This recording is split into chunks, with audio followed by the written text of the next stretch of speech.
I found the receipt 3 days after he told me he wanted financial independence.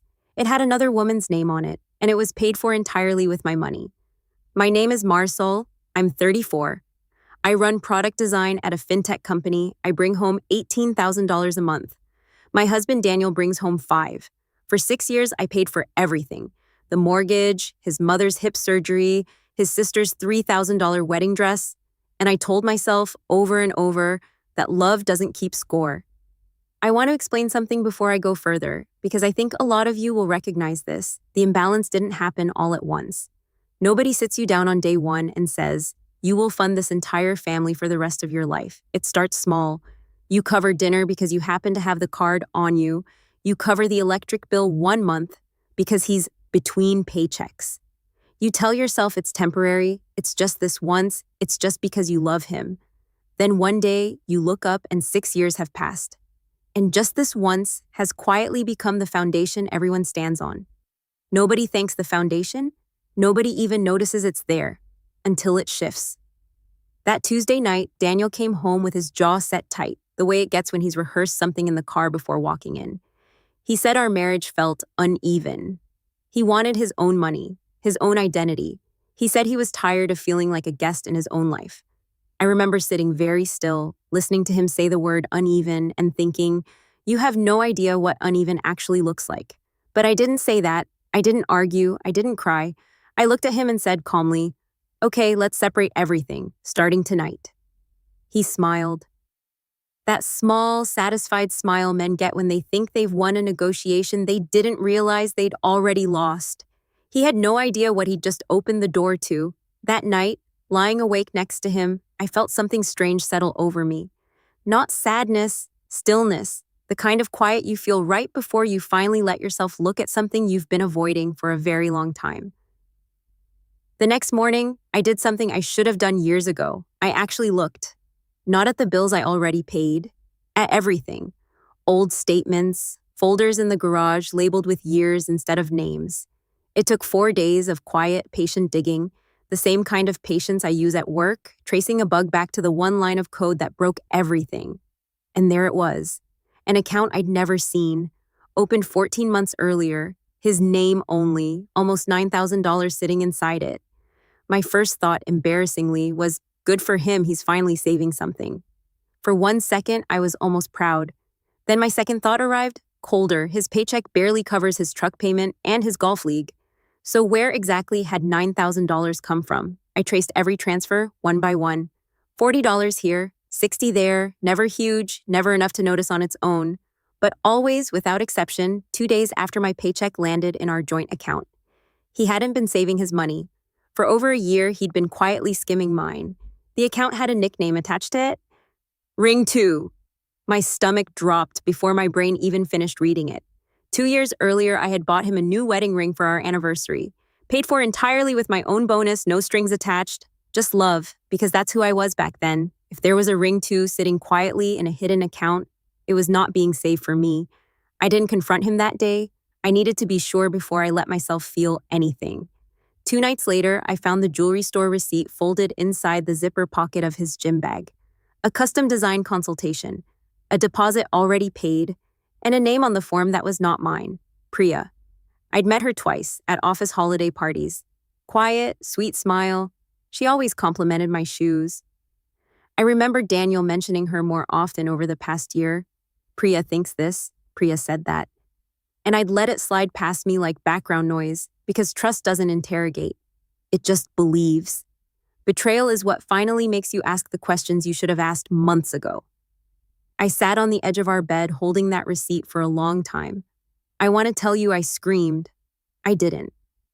I felt something closer to exhaustion, the specific bone-deep tiredness of finally setting down something heavy you didn't even realize you'd been carrying for years.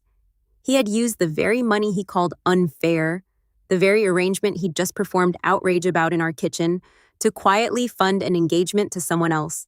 But here's where the story shifts again, because it wasn't just the ring. Going through his email on our shared family laptop that same night, and yes, I know how that sounds, but 6 years of marriage had made me an authorized user on more than I think he remembered. I found something else, a lease application, submitted 3 weeks earlier for a 2-bedroom apartment 20 minutes from his office. He wasn't just planning a future with Priya, he was already building it, quietly, in real time, while still sleeping in our bed every night and telling his mother how exhausting married life with me had become. I needed one more piece before I let myself move. So that Sunday, I visited his mother, the way I always did. Groceries in hand, like always, because some habits don't break just because your heart has. I sat at her table and asked, gently, if Daniel had mentioned anyone new at work. Her face did something complicated, guilt-fighting loyalty and losing. He told me not to say anything, she admitted quietly. But Marisol, he's serious about her. He said once he gets his finances sorted, he's moving in with her. Gets his finances sorted, meaning once he no longer needed mine to survive. I thanked her for her honesty, finished my coffee, and drove home in a silence that felt less like grief and more like the eye of a storm, the pause right before everything moves at once. I didn't scream at him. I didn't scream at her. I went home and did something far more dangerous than yelling. I got organized. I moved my direct deposit to a new account, mine only, something I should have done years ago out of basic self-respect, not even suspicion. I quietly removed myself as a contributing co-signer on the mortgage, pending what I called, very truthfully, a financial restructuring. And the autopay I had been silently covering on his truck loan for 2 full years, something he never even knew wasn't his own money, I simply let it stop. Then I waited. It took 11 days for his world to begin cracking. His truck payment bounced. His final installment on Ring 2, the one he'd unknowingly been counting on my invisible subsidy to complete, never cleared. The lease application stalled when his income alone couldn't satisfy the qualifying ratio. Piece by piece, the borrowed structure of his life began to fold in on itself, the way a building falls once you finally remove the support nobody ever knew was holding it up. He came home that Thursday night confused, then irritated. Then, when he saw what was waiting for him on the kitchen table, completely silent. I'd laid out 3 things: the bank statement for Ring 2, the jewelry receipt with Priya's name on it, and the lease application. "You've been funding a ring and an apartment for another woman," I said, my voice steady, almost gentle. "With money you quietly took from me, while telling me to my face in this kitchen that you needed independence from my income." He didn't deny any of it. He just sat down slowly, put his head in his hands, and said my name like it was the only word he had left to offer. I want to tell you, I felt triumphant in that moment. I didn't. I felt the strange, specific grief of mourning someone who is still sitting right in front of you, breathing, very much alive, and already gone. I filed for divorce 8 days later. I kept the house, which wasn't difficult, since I'd been the one paying for it from the beginning. I kept my late grandmother's trust fund, the one account I had never told him existed, because some quiet, self-protective part of me had always known to keep one door unlocked, just for myself, just in case. Daniel moved in with Priya within 2 months, lease finally approved once he stopped pretending his income alone could carry it. I heard through the same mother who had warned me that the engagement quietly dissolved not long after, something about money being tighter than expected once there was no invisible hand smoothing every rough edge behind the scenes anymore. I don't share that part to gloat. I share it because it taught me something simple, almost unglamorous, in how true it is. The version of a person you are financially holding up is rarely the person actually underneath.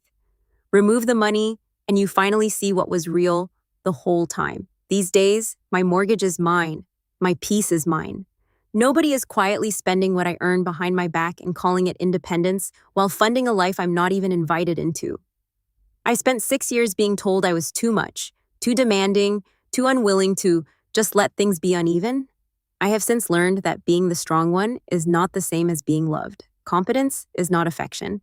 It's just a job people stop noticing, right up until the day you finally stop showing up for it. If this story touched your heart, don't forget to like and subscribe.